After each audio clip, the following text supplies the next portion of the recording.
หลักธรรมมีพลังเก่งกล้าเชิญฟังเถิดนาธรรมะธรรมาสู่ใจ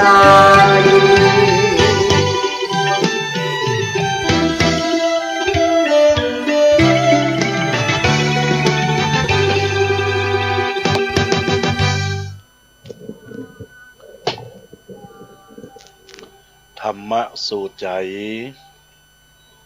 เที่ยงวันมาแล้วเสียงดังเจ้าเจ้ามาแล้วเสียงธรรม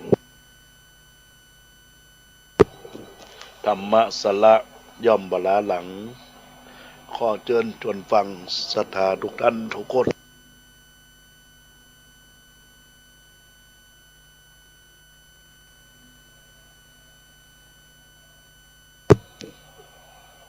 เตสนาหนังน้ำธรรมพระเจ้า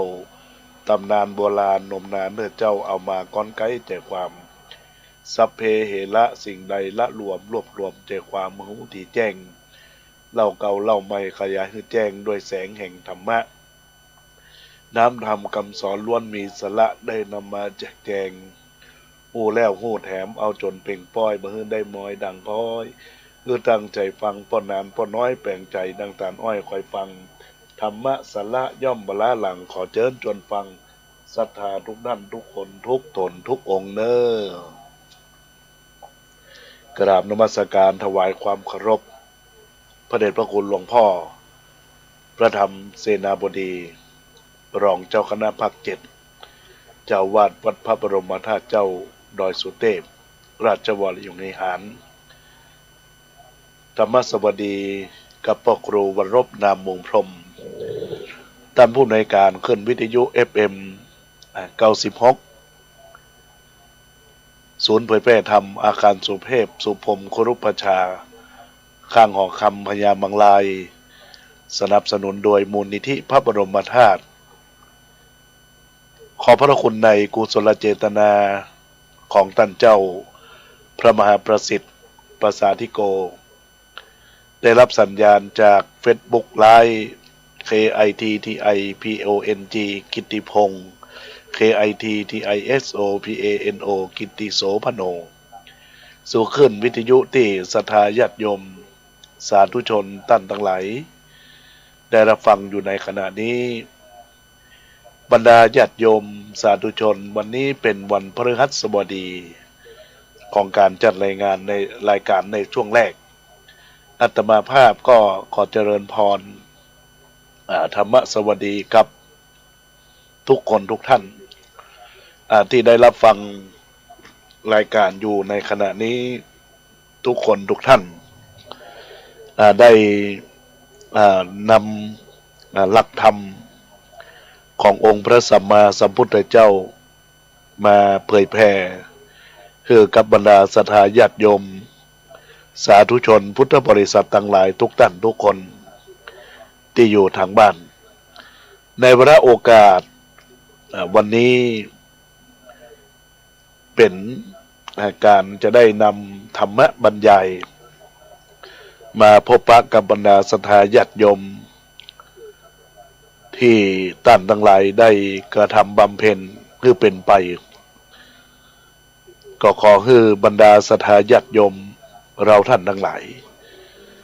จงมีความตั้งใจในการรับฟังอันเป็นหลักธรรมแห่งองค์สมเด็จพระสัมมาสัมพุทธเจ้าเพื่อที่บอกทางเหตุคือกับบรรดาศรัทธาญาติโยมสาธุชนพุทธบริษัททั้งหลายทุกท่านเป็นธรรมะเตียนอกเตียนใจญาติโยมเราท่านทั้งหลายที่มีปัญหาชีวิตมีปัญหาในการดำเนินงานกิจการความเป็นอยู่เป็นไปของคณะศรัทธาญาติโยมธรรมะที่จักได้กล่าวนั้นถ้าหากว่าในลักษณะของตัวตนของเฮาเนี่ยเฮาจะต้องพยายามรู้จิตรู้ใจของตนเองคำว่ารู้จิตรู้ใจก็พยายามให้ตนตัวนี่ได้รับการพัฒนาแก่ชีวิตของตัวเอง ดังนั้นแล้วในโอกาสนี้อาตมาภาพก็คงจะได้อุจาในเรื่องของลักษณะของสักกะปัญญสูตรสักกะปัญหะสูตรนั้นแปลว่าสูตรว่าด้วยปัญญาของท้าวสักกะเมื่อจากว่า16 ปีแห่งการเขียนการศึกษานี่เป็นหลักของการที่ได้อู้ได้จ่าฮือกับบรรดาศรัทธาญาติโยมอุบาสกอุบาสิกาทุกคนทุกท่านได้เข้าใจว่าในชีวิตของเราท่านทั้งหลายเมื่อได้มาประสบพบเจอหลักของความคิดเห็นบุคคลเหล่านั้นก็จะเกิดเหตุผล3 ประการคือ 1. เป็นการเผยแพร่ธรรมะของสมเด็จพระบรมศาสดาและโอวาทธรรมของครูบาอาจารย์ผู้เป็นเหล่าสาวกของพระพุทธเจ้า 2. เป็นธรรมทานซึ่งถือเป็นทานอันประเสริฐดังพุทธพจน์ที่ว่าสัพพทานังธรรมทานังชินติ 3. เป็นศูนย์กลางของการที่จะสื่อสารถึงระหว่างการที่เป็นญาติเป็นมิตรเป็นธรรมที่เคยร่วมทำกาละที่มันเกิดขึ้นก็เลยถือว่าเป็นข้าวถึงท่านทั้งหลายใครอยากจะอ่านงานก็ถือว่าได้อ่านศึกษาหลักธรรมเป็นตัวต้นเพราะหลักของชีวิตของคนเรานั้นหลักธรรมหรือสิ่งที่เราได้ขจัดขจายเข้ามาสู่เป็นหลักธรรมแห่งพระไตรปิฎกในหลักธรรมพระไตรปิฎกนี้ก็ได้เกิดขึ้นว่าครั้งหนึ่งพระผู้มีพระภาคเจ้าประทับณถ้ำอินทสาระไกลเวทยิกะบรรพตทางทิศทางเหนือของหมู่บ้านพราหมณ์ชื่ออัมพสนอยู่ทางทิศตะวันออกของกรุงราชคฤห์แคว้นมคธท้าวสักกะพระอินทร์ใครจะไปเฝ้าพระพุทธเจ้าจึงเป็นปัญจสิกขบทคนทำมาชวนไปฮื้อเฝ้าพระผู้มีพระภาคด้วยกันปัญจคีสะขบุตรถือพินสีเหลืองเหมือนผลมะตูมไปเมื่อถึงที่ประทับแล้วท้าวสักกะจึงฮื้อปัญจสิกขบุตรคนทำหาทางทำความพอพระทัยฮื้อพระผู้มีพระภาคเจ้าก่อนจะเข้าเฝ้าปัญจสิกขบุตรถือพินเข้าไปยืนณที่ควรส่วนหนึ่งบ่ไก่แล้วก็บ่ไก่เกินไปเดชพินกล่าวคาถาเกี่ยวด้วยพระพุทธพระธรรมพระสงฆ์พระอรหันต์และถามพระพุทธเจ้าทรงตรัสชมแก่ปัญจสิกขบุตรคนทำว่าเสียงพินกับเพลงขับเข้ากันได้ดีแล้วตรัสถามว่าคาถาเกี่ยวกับพระพุทธเป็นต้นนี้แต่งไว้แต่ครั้งไรปัญจสิกขบุตรกราบทูลว่าตั้งแต่ครั้งพระผู้มีพระภาคตรัสรู้ใหม่ๆประทับที่ต้นอาสปารนิโคตใกล้ฝั่งแม่น้ำเนรัญชลาคันได้โอกาสท้าวสักกะพรหมพร้อมท้าวสักกะพร้อมบริวารก็เข้าไปเฝ้าเมื่อได้ตัดสันโมทนียกถาพอสมควรแล้วพระผู้มีพระภาคก็ทรงเปิดโอกาสคือท้าวสักกะกราบทูลปัญหาได้คำถามก็เกี่ยวข้องกับเรื่องว่าเทวามนุษย์อสูรนาคคนธรรมและมนุษย์สัตว์เป็นอันมากอื่นๆถูกอันหยังผูกมัดแม้ตั้งใจจะบจองเวรบ่ใจบ่ใช้อาสยาบ่มีศัตรูบ่เบียดเบียนอยู่อย่างบ่มีเวรแต่ก็ต้องจองเวรใช้อาชญามีศัตรูเบียดเบียนและอยู่อย่างมีเวรก็ตอบว่ามีความริษยาและความตณีเป็นเครื่องผูกมัด ประการต่อไปคำถามมีอยู่ว่ามีความริษยาและความตณีเกิดจากอะไรอย่างก็เกิดจากสิ่งที่รักและสิ่งที่อันบ่เป็นที่รักเมื่อมามีสิ่งอันเป็นที่รักและบ่เป็นที่รักก็บ่มีความริษยาและความตณีมีคำถามสิ่งเป็นที่รักและบ่เป็นที่รักเกิดจากอะไรอย่างก็เกิดจากความพอใจเมื่อบ่มีความพอใจก็บ่มีสิ่งที่เป็นที่รักและบ่เป็นที่รักความพอใจเกิดจึงขึ้นจากอะไรอย่างเกิดจากความตรึกวิตรกเมื่อบ่มีความตรึกก็บ่มีความพอใจความตรึกเกิดจากอะไรอย่างเกิดจากปัญจสัญญาสังขารนิทานคือส่วนแห่งความกำหนดมากิเลสตัณหาทาความทะยานอยากมานะความถือตัวทิฏฐิความเห็นเป็นเหตุคือเนิ่นช้าคำถามก็มีต่อไปว่าภิกษุปฏิบัติอย่างไรจึงจะชื่อว่าปฏิบัติข้อปฏิบัติสมควรทำให้ถึงความดับส่วนแห่งความกำหนดหมายกิเลสเป็นเหตุให้เนิ่นช้าคำตอบก็คือโสมนัสก็คือความดีใจโทมนัสก็คือความเสียใจอุเบกขาก็คือความวางเฉยมีอยู่สองอย่างหนึ่งควรส่องเสพอีกอย่างหนึ่งบ่ควรส่องเสพคือเป็นส่องเสพโสมนัสเป็นต้นอย่างใดอย่างหนึ่งกุศลธรรมเสื่อมไปอกุศลธรรมเจริญขึ้นสิ่งนั้นบ่ค่อยส่องเสพถ้าอากุศลเสื่อมไปกุศลธรรมเจริญขึ้นสิ่งนั้นก็ควรส่องเสพธรรมที่ควรส่องเสพนั้นก็คือที่มีวิตกความตรึกวิจารณ์ความตรองที่ไม่มีวิตกวิจารณ์ที่ไม่วิตกวิจารณ์แต่ประณีตขึ้นไปกว่าหมายถึงความสมนัตเป็นต้นอันเกิดจากเพราะเนกขมะบ้างเพราะวิปัสสนาบ้างเพราะอนุสติบ้างเพราะบรมฌานเป็นต้นบ้างภิกษุปฏิบัติอย่างนี้ชื่อว่าปฏิบัติข้อปฏิบัติที่สมควรที่ให้ถึงความดับส่วนแห่งความกำหนดหมายกิเลสเป็นเหตุให้เนิ่นช้าก็มีคำถามต่อไปว่าภิกษุปฏิบัติอย่างไรจึงชื่อว่าปฏิบัติเพื่อสมรวมปฏิโมกข์ศีลที่เป็นใหญ่เป็นประธานความประพฤติทางกายสมาจารความประพฤติทางวาจาวจีสมานาจารและการแสวงหาปริเยชนาอย่างหนึ่ง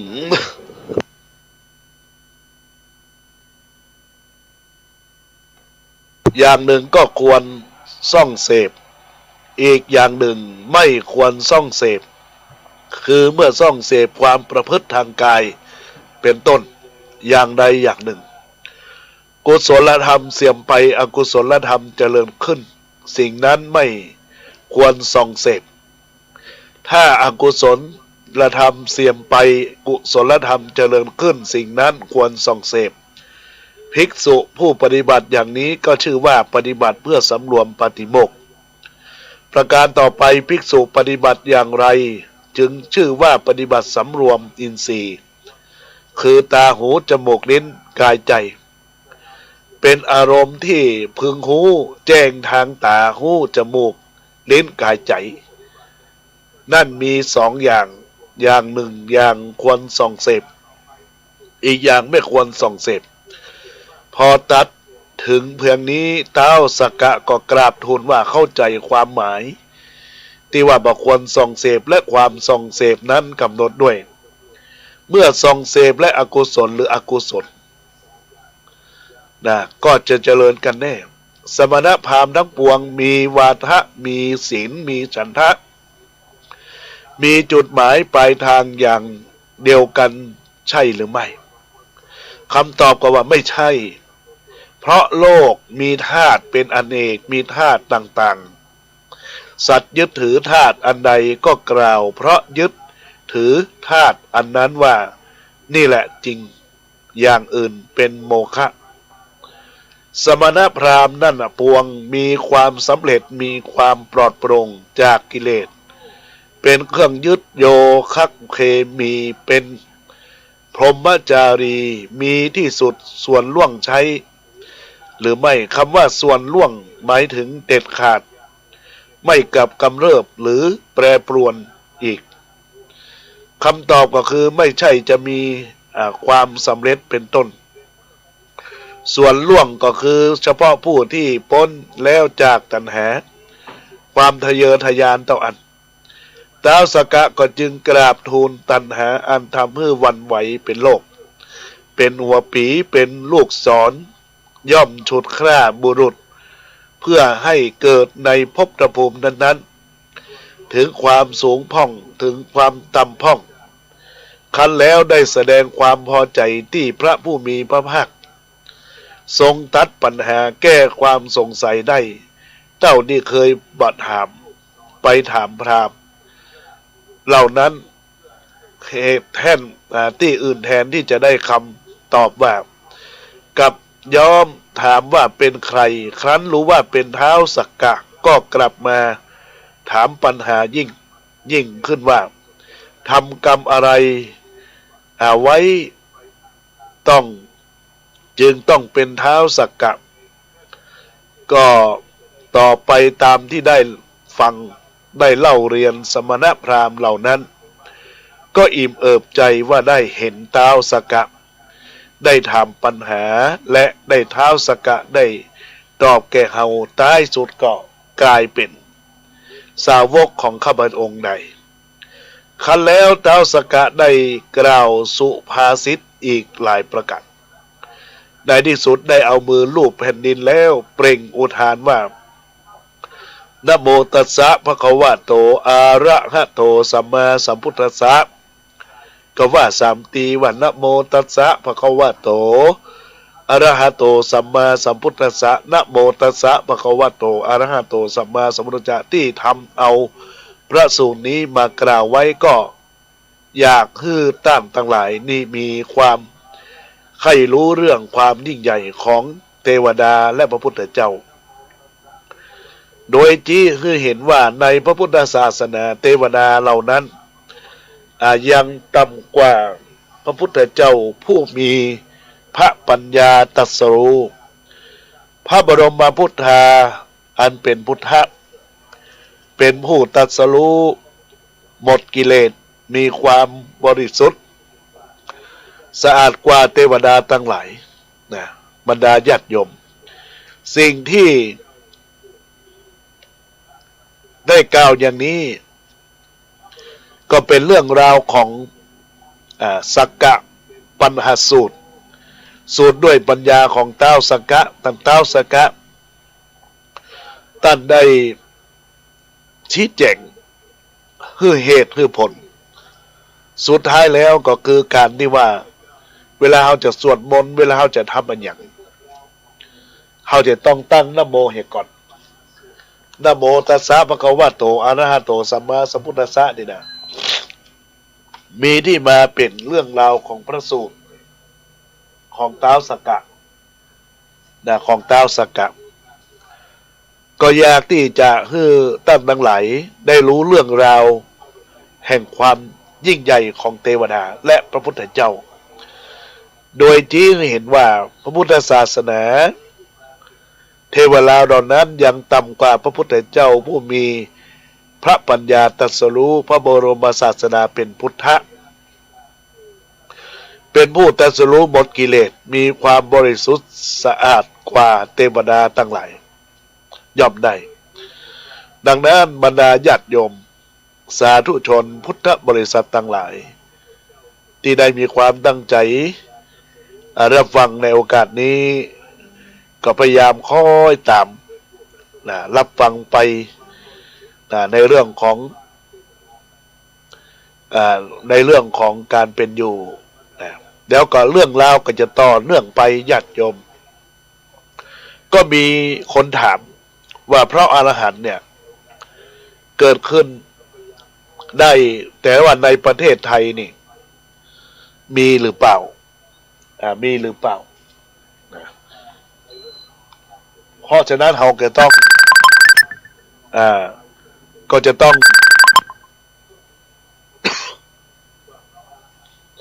พยายาม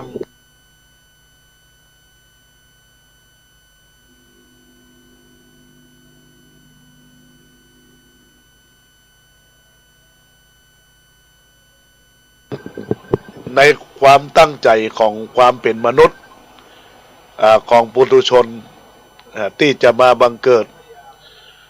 ขึ้นในชีวิตประสิทธิพรความดีนะก็ขอให้ศรัทธาญาติโยมสาธุชนทั้งหลายได้น้อมประพฤติน้อมปฏิบัติสิ่งเหล่านี้ที่จะมาบังเกิดแห่งชีวิตประสิทธิพรซึ่งความดีนะก็ขอให้เราท่านทั้งหลายจงมีความตั้งใจที่จะมาบังเกิดกับชีวิตของคนเราท่านทั้งหลายอันจะมาบังเกิดแห่งชีวิตประสิทธิพรถึงคุณงามความดีของเราท่านทั้งหลายทุกท่านทุกคนเนอะญาติโยมอุบาสกอุบาสิกาทุกคนทุกท่านที่มีความตั้งใจรับฟังรายการธรรมะยามเที่ยงวันได้มาพบปะกันวันนี้ก็อาตมาภาพก็ได้เตรียมสถานที่ในการที่จะมีงานฉลองสมโภช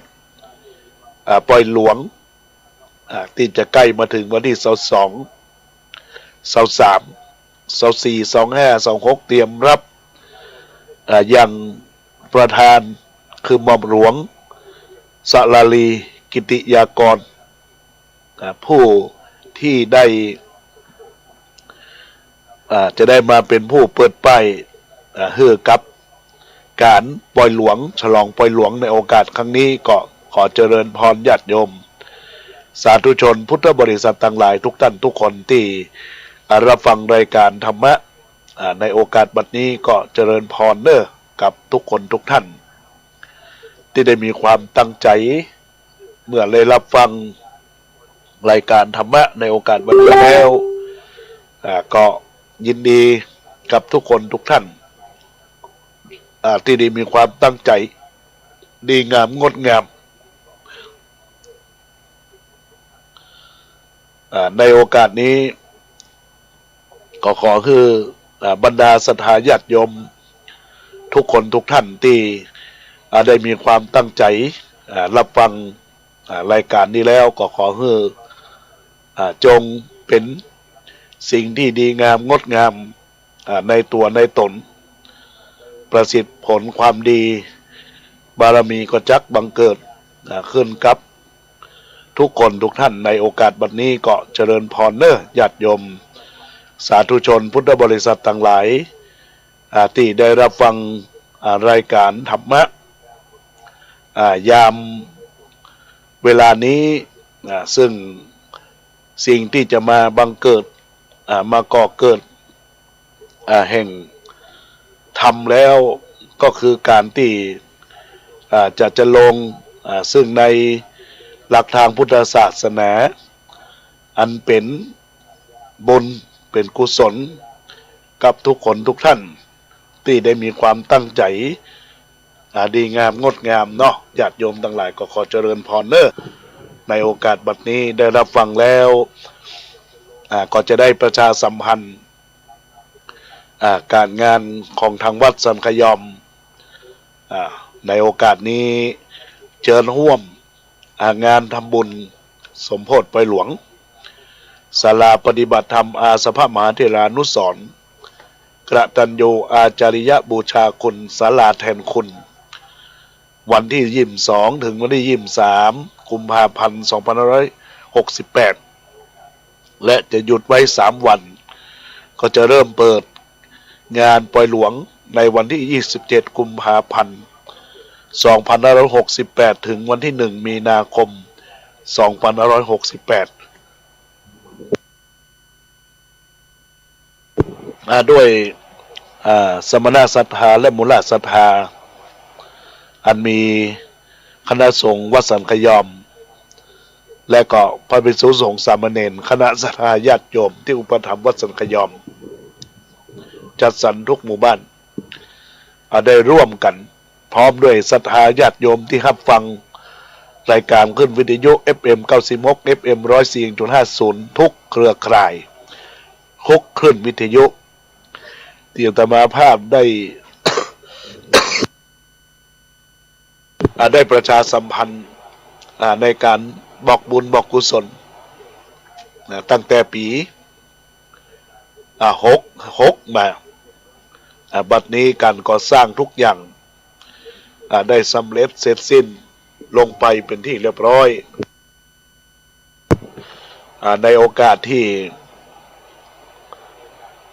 ได้สร้างศาลานั้นก็เป็นที่ฝึกวิปัสสนากรรมฐานของพุทธศาสนิกชนที่ฝักใฝ่สัมมาปฏิบัติ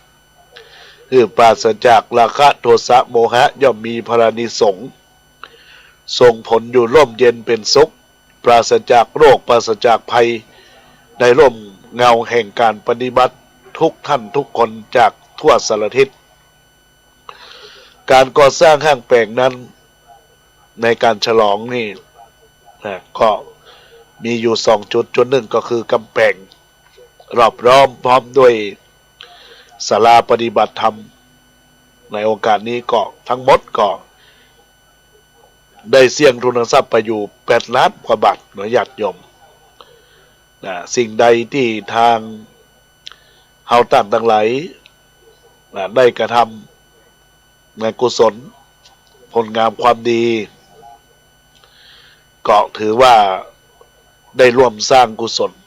ก็จึงจะมีงานฉลองปล่อยหลวงวันพุธที่12 กุมภาพันธ์ก็เริ่มจากการทำบุญตานจ่อตานตุงอุทิศไปหาผู้ล่วงลับดับขันไปวันเสาร์ที่22 กุมภาพันธ์ 2568 ตรงกับเดือน5 แฮม 10 ค่ำนะก็เหลือเวลา2 วันเนาะญาติโยมในช่วงเจ้าก็จะเป็นการตัดเตรียมสถานที่แล้วก็ในช่วงเวลา11 โมงก็จะได้ถวายพระทหารเพลเวลา 15 นาฬิกาพิธีทำบุญทักษิณานุปทานแล้วก็พิธีสมโภชเวลา 1 ทุ่มพิธีสมโภชพระพุทธปฏิมากรพระพุทธสันสีสถิตพจนาภรณ์หลวงพ่อทันใจเจริญพุทธมนต์สมโภชสวดมนต์ตันแสดงพระธรรมเทศนา3 กันส่วนเบิด2 คณะสมโภชตลอดทั้งคืนวันอาทิตย์ที่22 กุมภาพันธ์ตอนเจ้าเวลาตี 4ก็จะมีพิธีเจริญพุทธมนต์เบิกไข่ตาพระเนตรแล้วก็ถวายเข้ามาทุปญาตโอกาสถวายเสนาสนะก่อสร้างถวายเครื่องทยทานแด่พระสงฆ์อนุโมทนาทำบุญตักบาตรข้าวสารอาหารแห้งใส่บาตรปัจจัยแด่พระสงฆ์วันพฤหัสบดีที่27 กุมภาตรงกับเดือน6ขึ้น1 ค่ำเวลา 11 นาฬิกาจะได้ถวายพระทหารเพลเวลา 12 นาฬิกานั้นเลี้ยงข้าวปลาอาหารแบบอาหารกล่องเพราะได้เจิมยังหม่อมหลวงสาราลีกิติยากรจะเดินทางมาในเวลาประมาณบ่ายโมงโดยประมาณในโอกาสนี้เป็นพิธีเจริญพุทธมนต์เปิดป้ายอาการปฏิบัติธรรมถวายเครื่องไทยทานแล้วก็มีการฉลองขวัญตาลบ้านตั้งแต่วันที่28 วันที่1ทั้ง2 วันแล้วก็วันที่2นั้นศรัทธาทำบุญตกแบบตกค้างปีมหรสพในภาคกลางคืนจึงขอเจริญพรญาติโยมสำหรับหัววัดหัววาอารามนั้นก็ทั้งหมด599 วัดโดยกันในโอกาสนี้ก็จึงขอเมตตาบอกบุญ มาร่วมกันเนอะญาติโยม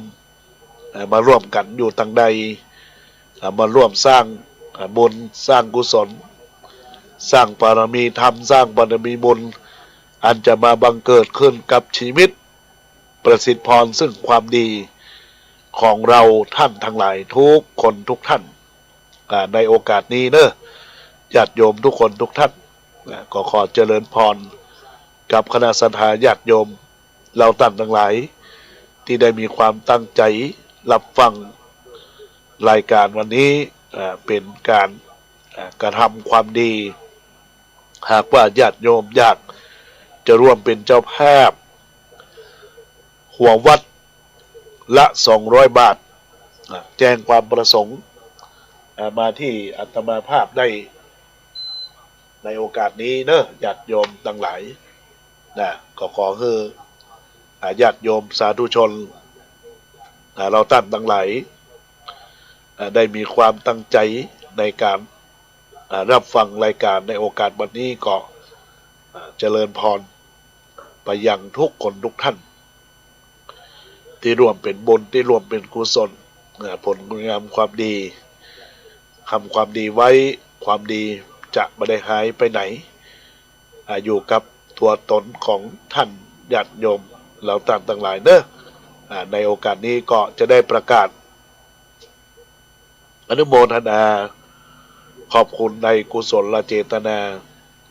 ของคณะสัตยาญาติโยมอุบาสกอุบาสิกาทุกคนทุกท่านที่ได้รับฟังรายการในโอกาสวันนี้จะได้ประกาศอนุโมทนาที่ท่านเป็นเจ้าภาพโดยเฉพาะแล้วได้มาที่วัดมาได้อาตมาภาพมาได้อยู่ก็ขอสุมาภัยกับทุกคนทุกท่านด้วยเนอะญาติโยมสาธุชนทั้งหลายในโอกาสที่ได้แจ้งความประสงค์จำนงหมายบางครั้งเป็นเจ้าภาพสุดสังฆทาน2,000ก็มีป้อนานเตปินป้อนานอินสมเตปินป้อนานเจ็ดสีบดีเจ็ดแสงได้ร่วมเป็นเจ้าภาพ1 ชุด 2,000 บาทแล้วก็หมายมีมูลศรัทธาญาติโยมสาธุชนพุทธบริษัททั้งหลายทุกท่านทุกคนที่ได้รับฟังในโอกาสบัดนี้แล้วก็ขอให้ศรัทธาญาติโยมเราท่านทั้งหลายที่ได้มีความตั้งใจดีงามที่จะมาบังเกิดกับชีวิตของทุกคนทุกท่านก็ขอให้ได้ตั้งใจก็ขออนุโมทนาขอบคุณกับแม่กองพันตุ่มอินจำนวน1 วัด 200 บาทและถวายกันน้ำ100 บาทแม่สบายศรีจากบ้านดอยลอรวมทำบุญมา200 บาทแม่เรือนแก้วเลิศล่ารวมทำบุญมา200 บาทและหอบน้ำอีก100 บาทโยมแม่อารีสดับรวมทำบุญ1 วัด200 บาทพร้อมด้วยได้ถวายน้ำอีก100 บาทเป็น300 บาทแม่ยุพินมหานามสันไซมูล600 บาทแม่เรือนคำทองจันทีเจริญพรกับแม่วาสนากันทวีเจริญพรกับแม่จันเป็นประนมเนติกุลเจริญพรกับคุณโยมกิรดาพฤกษาเลิศเจริญพรคุณโยมพัชรินแช่เตียเจริญพรกับป้าเจสันไซหลวงและขอบคุณอนุโมทนากับบรรดาศรัทธาญาติโยมที่ทักเข้ามาในไลน์อันมีเจ้ามูลศรัทธาญาติโยมอุบาสกอุบาสิกาแม่เกษณีชัยเทพได้ทักเข้ามาในกลุ่มฟังธรรมะประสิทธิพรความดี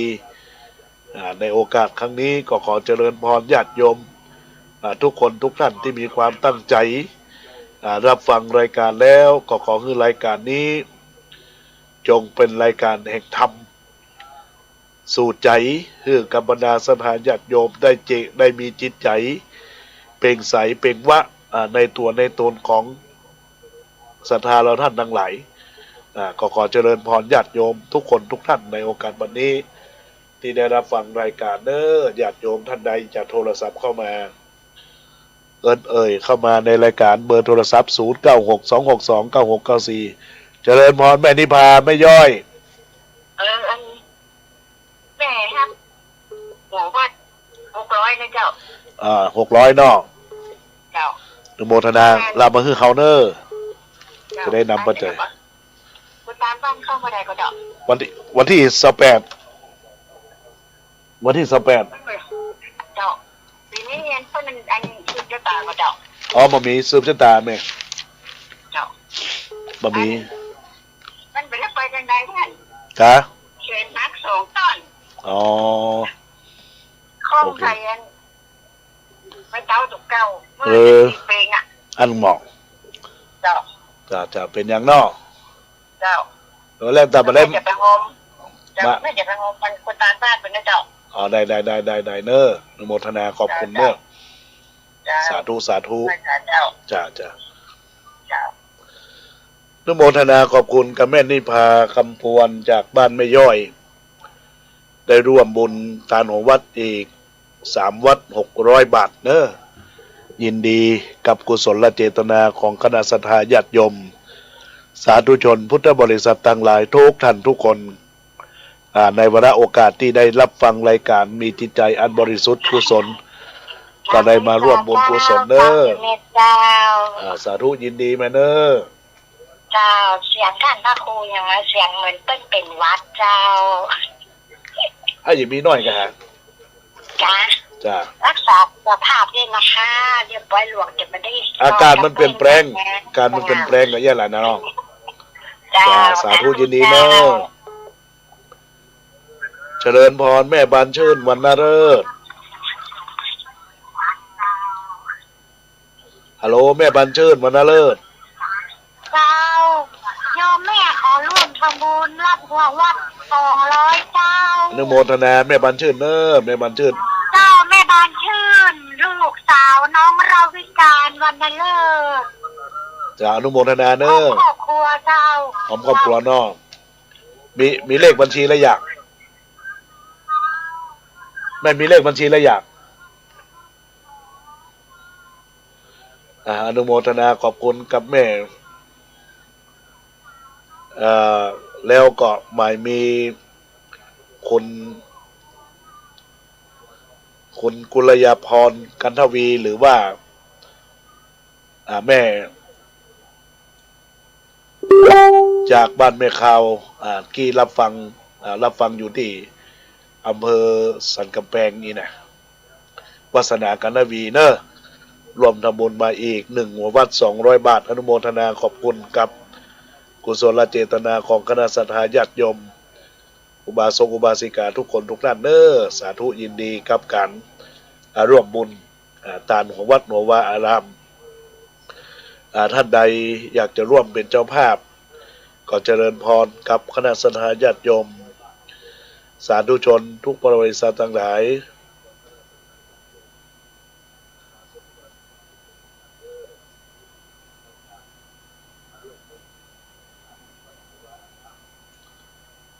ครับในโอกาสนี้ก็ขอคือศรัทธาญาติโยมได้มีความตั้งใจ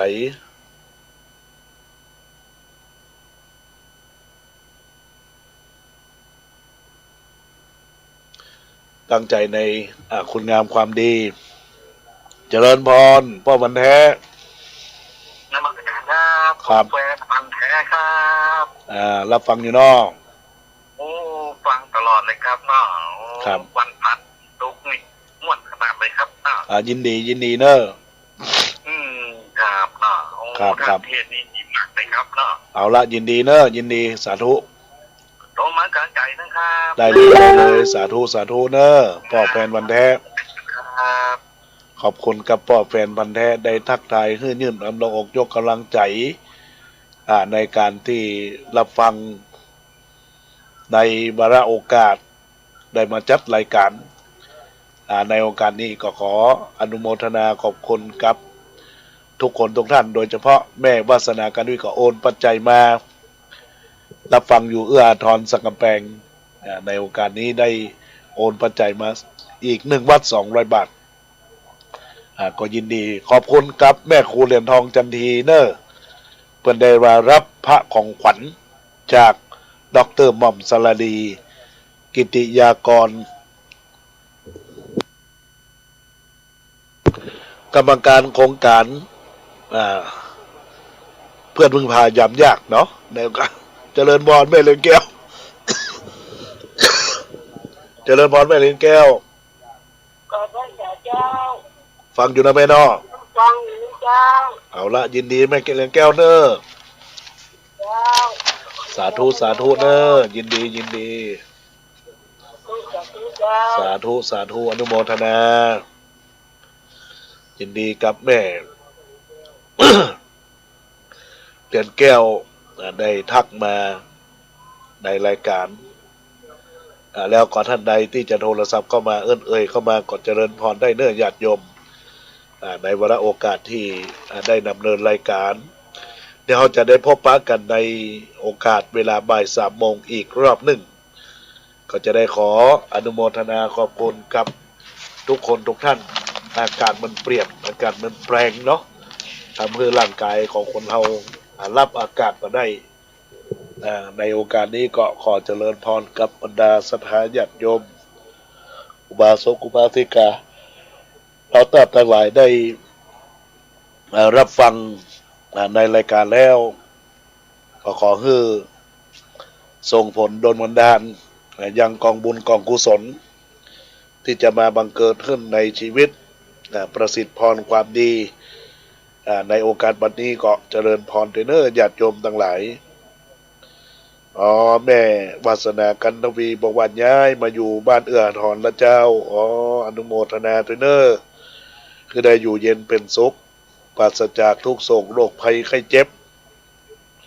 คิดสิ่งหนึ่งสิ่งใดที่ชอบประกอบไปได้ทำก็ขอจงพันสำเร็จจงพันสำเร็จจงทุกประการผิดหวังเป็นเรื่องปกติโดนตำหนิก็เป็นเรื่องธรรมชาติเกิดเป็นคนอย่าขี้คลาดอย่าฉลาดอยากฉลาดให้รับฟังคนนี่เป็นคำกรสอนจิตสอนใจเราท่านทั้งหลายเนอญาติโยม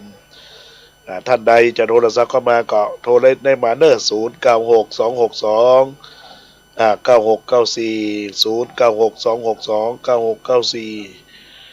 ในโอกาสวันนี้ก็ขอเจริญพรทุกคนทุกท่าน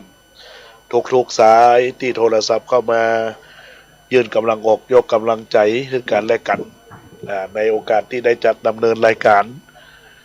เพื่อเป็นการดำเนินรายการเพื่อความประสิทธิ์พรซึ่งคุณงามความดีเราท่านทั้งหลายที่จะมาบังเกิดขึ้นกับชีวิตของเราท่านทั้งหลายทุกท่านทุกคนเนอญาติโยมในโอกาสวันนี้ก็ได้ทักทายเข้ามาเอ่ยเข้ามาในรายการแล้วก็ขอให้จงพันอุดมสมสารบุธิจุเยื่องจุประการในโอกาสกาละบัดนี้เนญาติโยมและท่านทั้งหลายก็ขอให้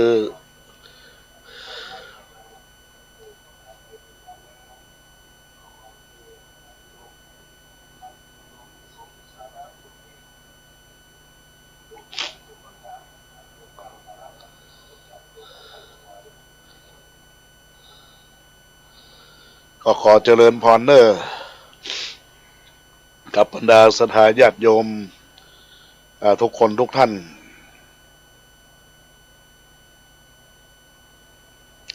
ที่ได้มีความตั้งใจรับฟังรายการในโอกาสบัดนี้ก็มีความตั้งใจอันดีงามก็ขอให้ความดีงามนั้นจงประสบผลซึ่งความดีในโอกาสนี้ก็ขอเจริญพรทุกคนทุกท่านที่ได้มีความตั้งใจรับฟังรายการธรรมะยามเที่ยงวันจะเข้าสู่บ่ายแล้วเนอะญาติโยมท่านทั้งหลายอยู่ทางใดทักทายเข้ามาหรือจะโทรมาหลังไมค์ก็เจริญพรได้เนอะญาติโยมหลังไมค์ก็เจริญพรได้เนอะญาติโยมสาธุชนเราท่านทั้งหลาย จึงเป็นเหตุเป็นผลซึ่งคุณงามความดี ประสิทธิพรความดีจะมาบังเกิดกับชีวิตของเราในโอกาสบัดนี้ก็สิ่งดีงามงดงามก็ขอให้เป็นบุญเป็นกุศลที่ได้รับฟังในรายการแล้วก็ขอให้ทุกคนทุกท่านได้มีความตั้งใจสุดท้ายนี้อ้างเอาแห่งคุณพระศรีรัตนตรัยอันมีคุณพระพุทธอันมีคุณพระธรรมอันมีคุณพระสงฆ์จงช่วยปกป้องคุ้มครองรักษากรรมบรรดาศรัทธาญาติโยมขอคือท่านทั้งหลายได้ตั้งใจในความดีของเราท่านทั้งหลายเนอะในโอกาสนี้ก็ขอเจริญพรทุกคนทุกท่าน